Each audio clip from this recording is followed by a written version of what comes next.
fellow YouTubers, welcome back. Hope you're all well. Yeah, thought I'd nip on today, give you guys a little update as to what I've been up to over the week, like just in the hours I've been managing to get down here. I'm going to have to make this relatively quick because it is starting to chuck it down the rain as we stand here speaking.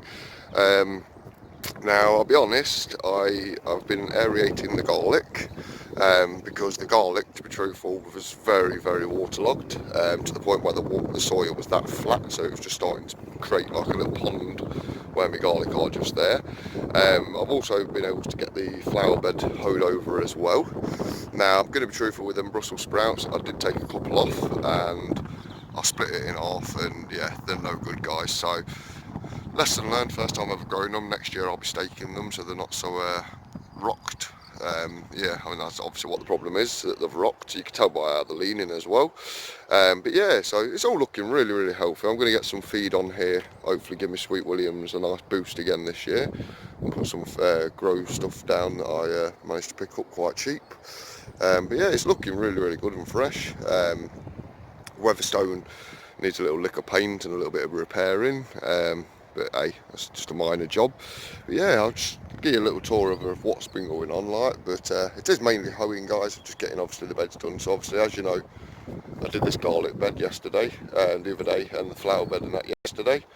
And yeah, it just makes it look so much fresher.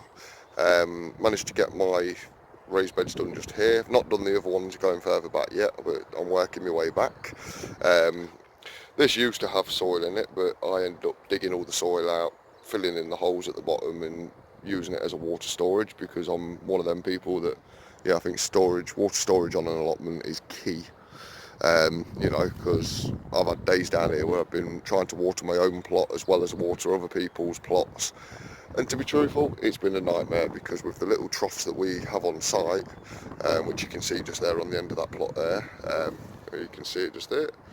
But yeah, they empty out very quickly when there's 4 or 5 people watering at the same time. So at least I haven't got to go through the battle, because I've got my own personal trough that no one can use. So yeah, try and get as much water storage as you can on your allotments, guys. But yeah, it's just like beds like this really. I've got these hoed over. I need to sort that rubble out and stuff down here. Clear all these pots out, that'll be the next stage. I've managed to get these 2 raised beds. Well, I say raised beds, they are raised beds, but they're not raised beds as such.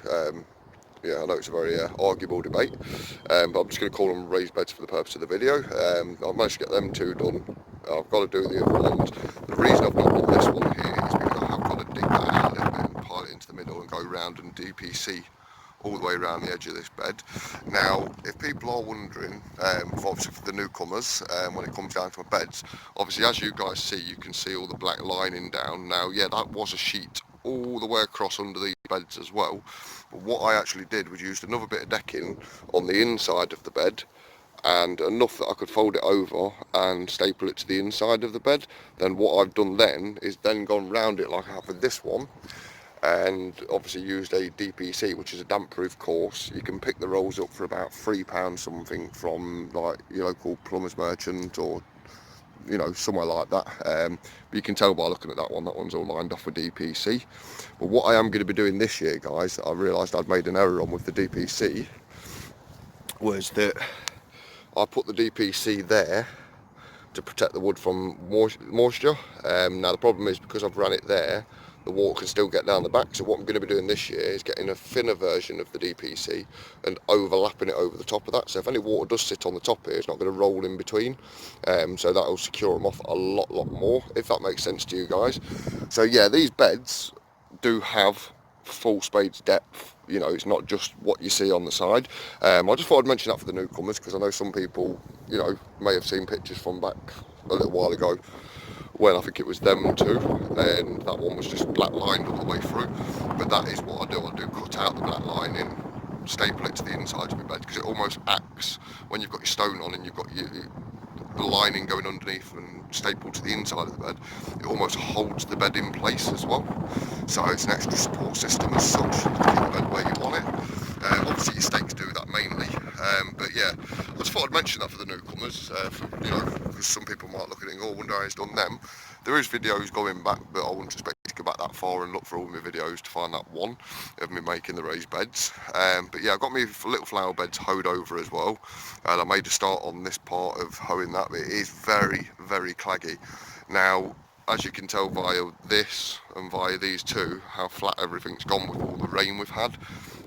You know, I had no choice. I needed to aerate it because I would have lost all them garlic, I reckon, because they were a lot more yellow the other day than what they are now. So yeah, I'm quite pleased that it's done something and helped something. So, but yeah, Brussels, I am going to be taking the Brussels out this week and getting rid of the cage and hoeing all that bed over as well.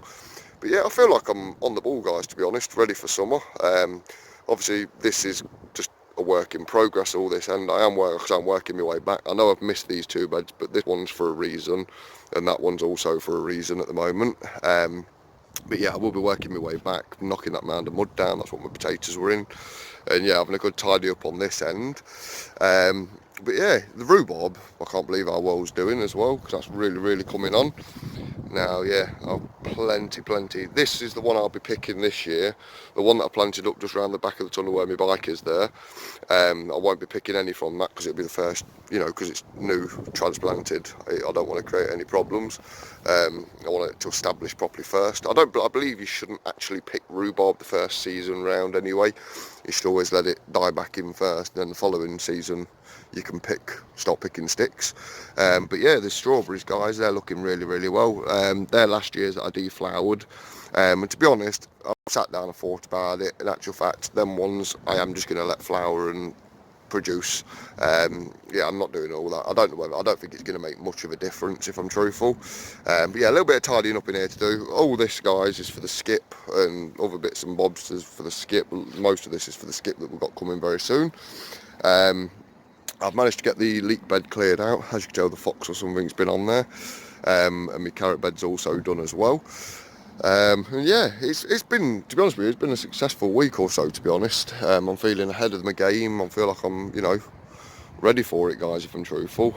As you can tell, the greenhouse is how it's looking. I have put a couple of dahlias in at the top there, and I've got some Sweet Williams sowing at the moment as well. But yeah, the greenhouse, it's nice that I can stand here and just video through the greenhouse, to be truthful, rather than going in. It's obviously now it's a lot cleaner, so yeah, I can actually see the sun house through it, which is amazing. But yeah, but that's the rhubarb that I transplanted in not too long ago, so some nice heads coming up on there. As for the wildlife area, obviously I'm going to top dress this a bit more with some fresh wood chip. The hedgehog home I've compacted, I've basically filled it with straw, so that the hedgehogs and stuff have got somewhere to go. I'm going to clean off all the dead stuff within the wildflower mix, but yeah, it's all looking pretty cool. I feel like I'm on my game this year, but yeah, it's looking really nice. I've got a bit of clearing to do down here, but yeah, once all that's done, everything should look pretty spot on. Once we've got the skip and I can get rid of all the builder's rubble and all the waste around the back here and gain all that space back again, then yeah, I'll be really happy, guys. So, but yeah, I just thought I'd nip on, update you, show you guys around, show you what I've been up to, and yeah, hopefully, guys, I'll have achieved a bit more throughout the week this week if I can get an hour in most evenings like I have been doing. As they say, little and often goes a long way, and it's clearly making a difference, and it's getting me above my game, to be honest. So, but yeah, on that note, guys, I'll leave it there. Hopefully I'll update you again next weekend with what I've been up to. Sorry it's not been a lot, but there isn't really a lot you can do at the moment because it's just too wet and miserable, to be truthful. So yeah, hopefully I will achieve a bit more this week, just providing weather stays nice and stuff. And yeah, we'll go from there, guys. So for now, take care, and I'll see you next week. Bye bye.